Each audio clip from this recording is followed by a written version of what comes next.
Hello everyone, and welcome to our Limitless Mind Parental Engagement video, where we will focus on learning, leading and living without barriers.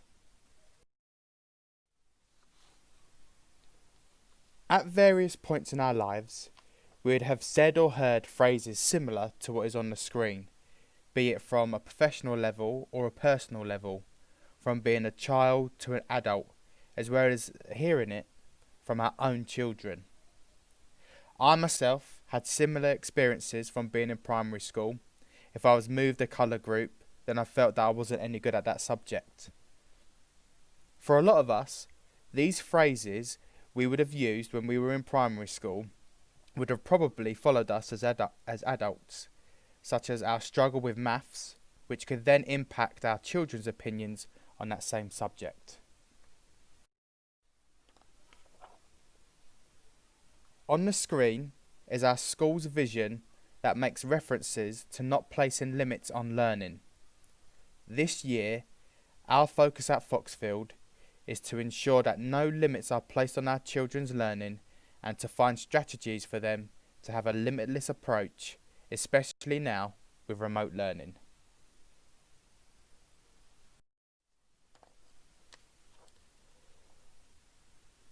On the screen is a really interesting fact about fleas.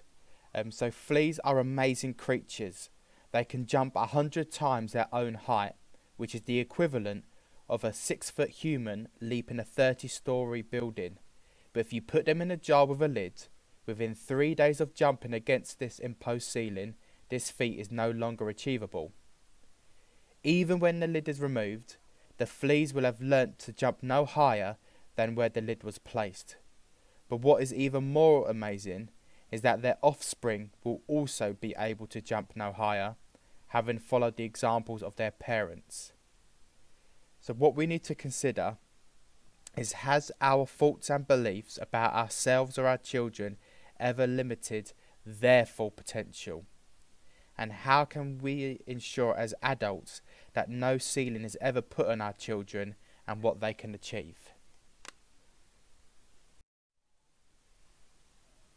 Research has shown that much of the Western world is filled with deeply ingrained cultural beliefs that only some people can be high achievers.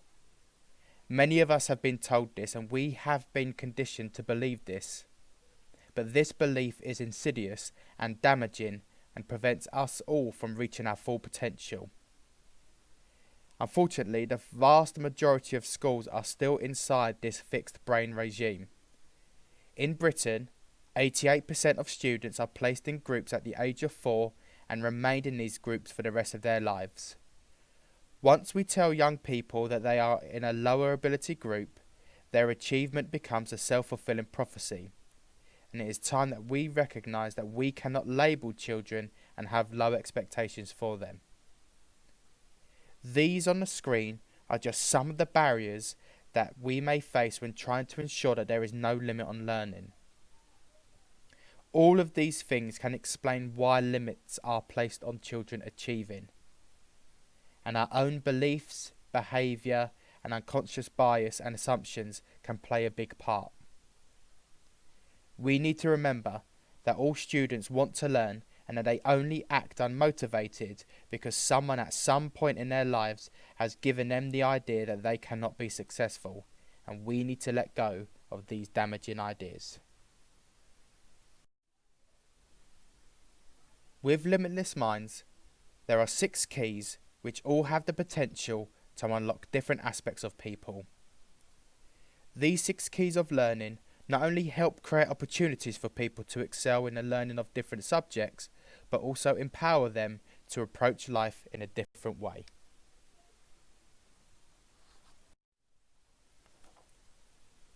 Here are the 6 keys, and in this video we will go through some of them and how we will work as teachers, parents and carers and children to help ensure that our children believe that they have the ability to succeed in anything that they put their minds to.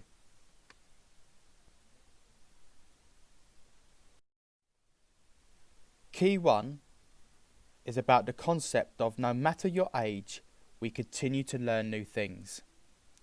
Our potential for brain growth stays with us our whole lives. Studies show that brains are in a constant state of growth and change, and that every single day when we wake up, our brains are different than they were the day before. So many of us believe or were told by teachers when we were young that we were not capable of learning in a particular area, and told such things as, "Don't worry if maths isn't your thing." However, studies of IQ have showed that the people regarded as geniuses, such as Einstein, Mozart and Newton, were seen as made and not born, and their successes come from extraordinary hard work. Many of us have grown up feeling judged, or often feeling that we weren't good enough. But we need to try to let go of this fixed brain message and believe that we can learn and achieve anything new, and from that ensure that our children can do the same.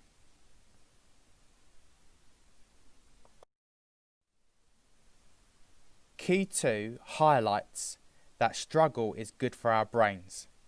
The brain is active when we make mistakes. Most of us have grown up with the idea that mistakes are bad, and at times we can respond to mistakes by mentally beating ourselves up or feeling terrible. When we're willing to face obstacles, we enhance neural connections that improve the learning experience. Researchers have found that when people make mistakes, brains are more active, producing strength and growth and contribute to the strengthening of neural pathways. This learning key is significant because most teachers craft lessons to ensure that everyone is successful, but also getting questions correct is not just the best brain exercise.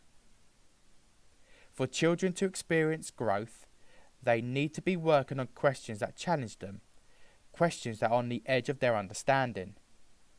The environment also needs to encourage mistakes, and it makes them aware of the benefits of their mistakes. Practice is important for the development of any knowledge or skill. There needs to be time for deliberate practice so that we can push our children to the edge of their understanding, allowing them to make mistakes, being able to correct them, and then making them some more.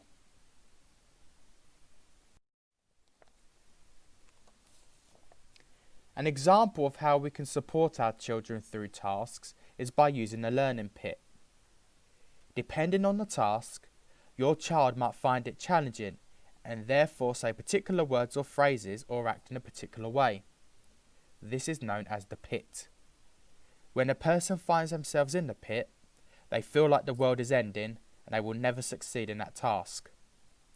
It is important to understand that everyone finds themselves here, but there is a way of getting out.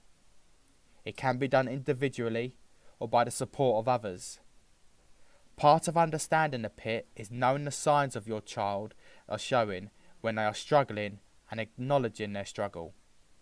It is then where we can work with our children to find ways of them climbing out of the pit, such as asking them to explain their issue, empathising with their issue and letting them know that everything will be okay, and ask them some questions that may spark their prior learning or ideas.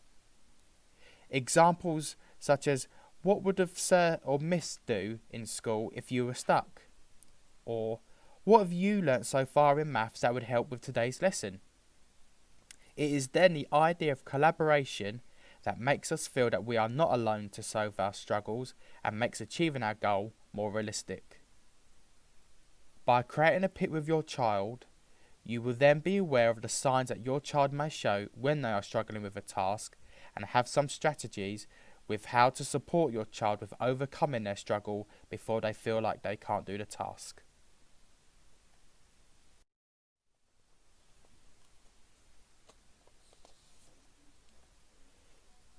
When we believe different things about ourselves, our brains and bodies function differently. This key links closely with our school belief on growth mindsets. We all have different mindsets about our abilities. Some of us believe that we can learn anything, while others believe our intelligence is fixed and there are limits to what we can learn. And when children learn about growth mindset, they understand that they can improve and excel. Part of the process of change and becoming limitless involves letting go of the idea that past failures came about because there was something wrong with you. Also, you do not have to live your life as an expert. You can always go into situations and proudly share uncertainties. Key 6 focuses on connections and collaboration, which makes us smarter, so we need to be open to work together. This key centres on connecting with people with different ideas. Connections and collaborations have a tremendous amount to offer to the process of learning and living. And part of the reason students often give up is because they find it difficult and think that they are alone in their struggles.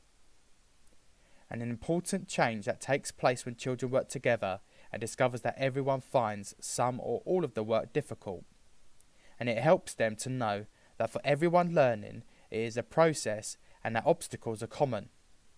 And when people collaborate, our brains are charged with the complex task of making sense of another's thinking. People who survive hardships often do better, but not through bouncing back. They often become stronger and more resilient when they connect with other people. And in that time of need, the person in hardship has reached out to someone, and that connection has helped them to survive.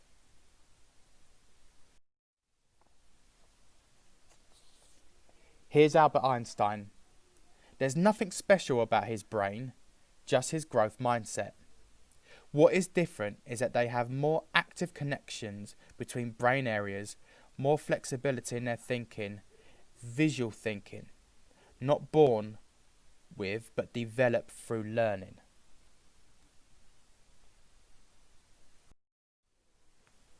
So as a final thought, we need to remember we should embrace struggle and failure. We need to take risks and not let people obstruct our pathways. If a barrier or roadblock is put in our way, we should find a way round it, take a different approach, and do not accept a life of limits. Instead of looking back on things that have gone badly, we should look forward and be positive about the opportunities for learning and improvement. We should see others as collaborators with whom we can grow and learn from. We should share uncertainty with them and be open to different ways of thinking. And then as a teacher, parent, carer, we should find out how our child thinks. Value multiple ways of thinking, seeing and working.